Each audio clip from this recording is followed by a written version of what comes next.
مفسدات سے کیا مراد ہے؟ جواب: مفسدات ان باتوں کو کہتے ہیں جن سے روزہ ٹوٹ جاتا ہے، اور مفسدات کی دو قسمیں ہیں، ایک وہ جن سے صرف قضا واجب ہوتی ہے، دوسری وہ جن سے قضا اور کفارہ دونوں واجب ہوتے ہیں۔ جن مفسدات سے صرف قضا واجب ہوتی ہے وہ کیا کیا ہے؟ جواب: نمبر 1، کسی نے زبردستی روزے دار کے منہ میں کوئی چیز ڈال دی اور وہ حلق سے اتر گئی۔ نمبر 2، روزہ یاد تھا اور کلی کرتے وقت بلا قصد حلق میں پانی اتر گیا۔ نمبر 3، کے آئی اور قصدن حلق میں لوٹا لی۔ نمبر 4، قصدن منہ بھر کے کے کر ڈالی۔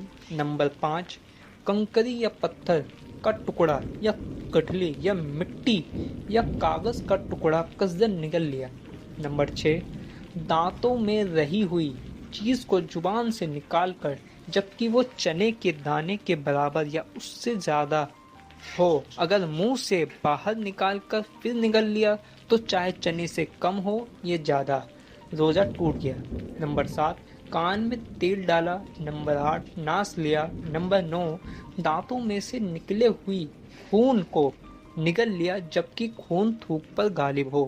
نمبر 10، بھولے سے کچھ کھا پی لیا اور یہ سمجھ کر کہ روزہ ٹوٹ گیا پھر قصدن کھایا پیا۔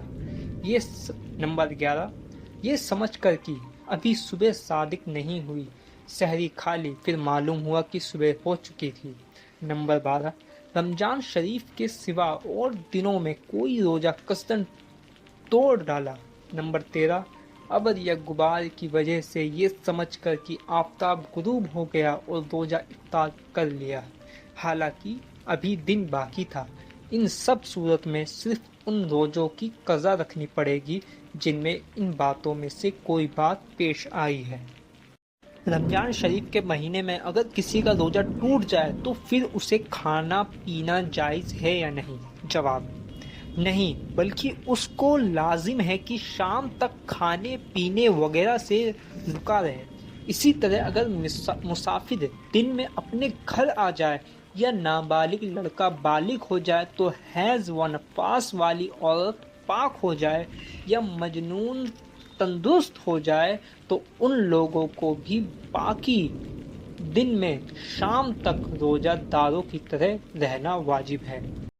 کن صورتوں میں قضا اور کفارہ دونوں واجب ہوتے ہیں؟ جواب: رمضان شریف کے مہینے میں روزہ رکھ کر۔ نمبر 1، ایسی چیز جو غذا یا دوا یا لذت کے طور پر استعمال کی جاتی ہے قصدن کھا پی لی۔ نمبر 2، قصدن صحبت کر لی۔ نمبر 3، قصدن کھلوائی یا سورما لگایا اور پھر یہ سمجھ کر کہ روزہ ٹوٹ گیا قصدن کھا پی لیا تو ان صورتوں میں قضا اور کفارہ دونوں واجب ہے۔ رمضان شریف کے سوا اور کسی روزے کے توڑنے سے کفارہ واجب ہوتا ہے یا نہیں؟ جواب: کفارہ صرف رمضان شریف کے مہینے میں فرض روزہ توڑنے سے واجب ہوتا ہے۔ رمضان شریف کے سوا اور کسی روزے کے توڑنے سے چاہے وہ رمضان کی قضا کے روزے ہو کفارہ واجب نہیں ہوتا۔